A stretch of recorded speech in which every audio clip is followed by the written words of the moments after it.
Ça s'est passé cet hiver. Il faisait vachement froid, en décembre, si je me souviens bien. Mes parents avaient cassé les chiottes du rez-de-chaussée en vue d'en reconstruire une plus grande, et, bien sûr, les seules chiottes restantes étaient à l'étage, bien à côté de leur chambre. Moi, ma chambre, elle était au rez-de-chaussée, à côté du garage. C'était bien en été, parce que j'avais une porte qui donnait directement vers le jardin, je pouvais donc la laisser ouverte pour profiter du soleil et de la chaleur. Mais en hiver, ça caillait grave.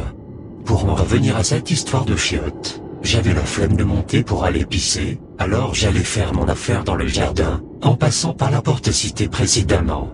Et c'est là que je l'avais vue. Je pissais tranquillement contre un arbre, la nuit tombait, et comme font souvent les hommes qui pissent dehors, je scrutais l'horizon, par ennui, ou bien pour voir s'il n'y avait pas quelqu'un qui me matait. Et, en l'occurrence, il y en avait bien une. De mon jardin, on pouvait apercevoir les immeubles HLM à côté, et quand j'étais gamin, on pouvait voir un tas de gens par leurs fenêtres.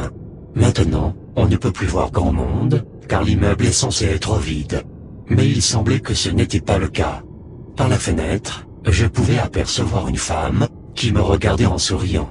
Ça m'avait mis très mal à l'aise, du coup j'avais très vite rangé mon engin dans mon caleçon, et j'étais rentré pour finir mon affaire aux toilettes de l'étage.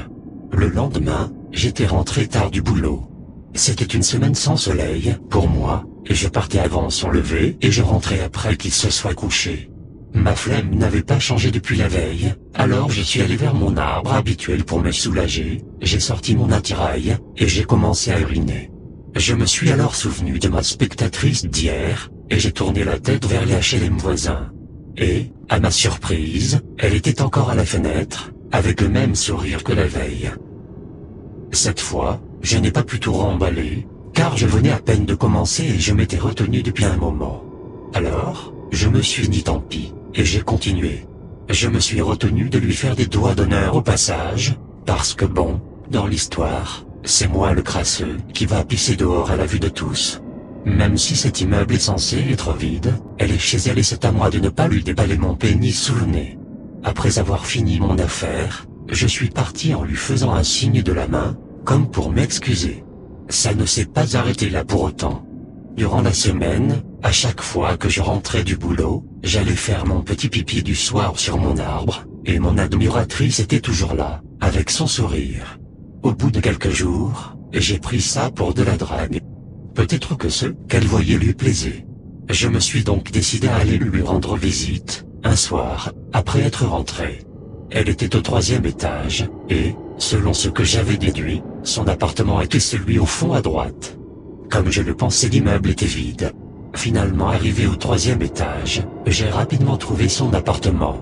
Je suis allé sonner, un peu anxieux, car je ne savais pas quel accueil elle allait me faire. Après tout, peut-être que son sourire était moqueur, et qu'elle était là tous les soirs juste pour se foutre de ma gueule. J'ai sonné plusieurs fois, sans réponse. J'allais partir quand j'ai remarqué que sa porte était entr'ouverte, et qu'une odeur pestilentielle s'échappait de l'appartement. Je suis entré en demandant s'il y avait quelqu'un, et on n'y voyait rien. Seul un rayon de lune illuminait un petit peu le salon, par la fenêtre de celui-ci. C'était la fenêtre par laquelle on apercevait mon jardin. Devant celle-ci se balançait quelque chose. Je n'arrivais pas à l'identifier jusqu'à ce que j'allume la lumière. Je n'ai pas pu m'empêcher de crier quand j'ai finalement découvert ce que c'était. C'était bien une femme que je voyais par sa fenêtre. Mais elle était morte, et se balançait au bout d'une corde. Son visage était déformé par la douleur, ce qui donnait l'impression qu'elle souriait. J'ai tout de suite contacté la police, qui est arrivée très vite sur les lieux. Quelques jours après, j'ai appris que cette femme était la dernière locataire de l'immeuble, et que les propriétaires avaient fait pression sur elle pour la jeter dehors, et qu'ils avaient réussi. Elle n'avait plus de famille, et on lui avait retiré la garde de ses enfants. Elle allait finir à la rue, et ne voulant pas de cette vie, elle avait mis fin à la sienne. Une triste et sordide histoire. Finalement, ma belle inconnue souriante était en fait un cadavre moisissant. Et pour ma part, je n'irai plus jamais pisser dehors.